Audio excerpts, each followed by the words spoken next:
clearly, I am humbled to be here with you. I want to thank Carmen for all the hard work you're doing. Can we give her another round of applause?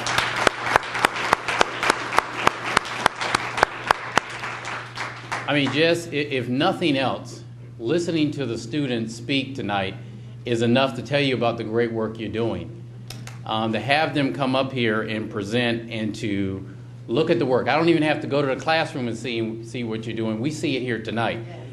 And how many places can you go to have a young student quote Ralph Waldo Emerson? Where's that young student? If she could stand up again. I was impressed. Now, I really do wish I had my 16-year-old here with me. I just really have come by here today to say how pleased we are in the county to work with the Able Foundation and to work with Carmen. Carmen helped us shape the vision for this administration by serving on our transition team. And she knew by working on the transition team that, I got into politics and ran for office for one reason. And it was because I was extremely lucky. Growing up, I had the parents who I had. As a child, and many people know this, I struggled in school. In fact, I struggled so hard that I stayed back in the first and second grade. But my parents had no doubt in their mind that I would go to college. I was never, my behavior was as bad as you could possibly get and stay in school. I jokingly tell my children that I was kicked out of every school in the United States and then one in Japan.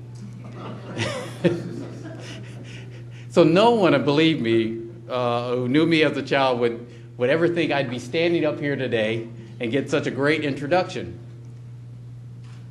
And it wasn't until I actually was about 17 years old, so maybe a little older than you guys are, that we had just come back to the States, and we moved to this place in Beverly, Massachusetts. We come back to the States from Okinawa, we moved to Beverly, Massachusetts.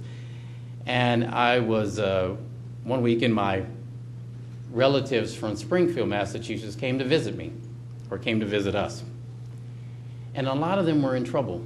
A lot of them weren't going to school. A lot of them had dropped out. And I wondered for a moment as to what's the difference between them and me. Because clearly I had gotten in trouble as a child. And what I realized at that moment at 17 is how blessed I was to have the parents that I did and had the opportunities to get the quality education that I did. That was the only difference. And it was not because I did anything particularly good. It's not because I was particularly smart. It was because I was lucky. And at that very moment at 17, I felt so guilty that by sheer blessing, I was born to a family that was not going to let me fall. Just think about that. They undergirded me when I went through troubling times. My cousins didn't have that.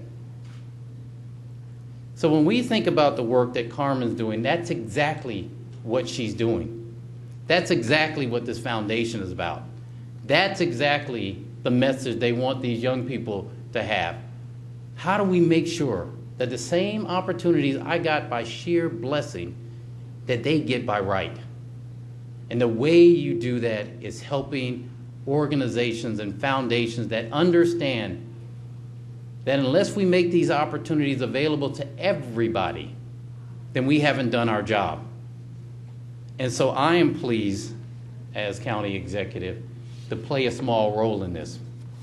One of the things that we're working on in this administration is creating an office of nonprofit and faith-based initiatives, where we can bring every level of government into the organizations, just like the Katie Able Foundation, to make sure that they can reach as many folks as possible, to make sure that the young people that we see behind us that are presenting get the same opportunities.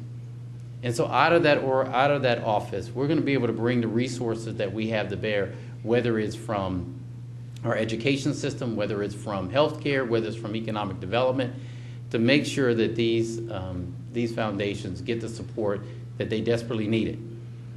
Because without that, without our help, government can't do it all.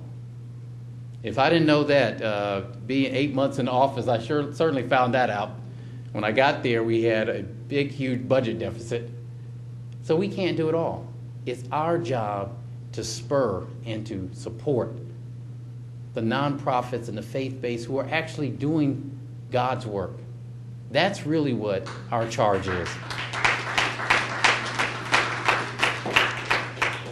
And so when you hear me talk about an economic development incentive fund, which we call EDI, and in taking $50 million and investing it in economic development in Prince George's County, we're really talking about education.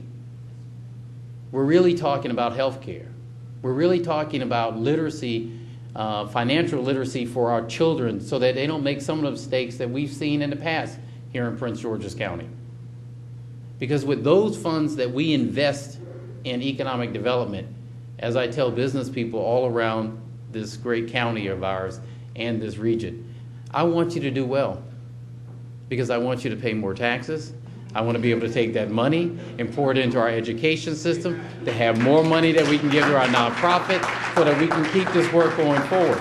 So when you hear me talk about economic development, don't think I've taken my eye off the prize. The prize are these young people behind us.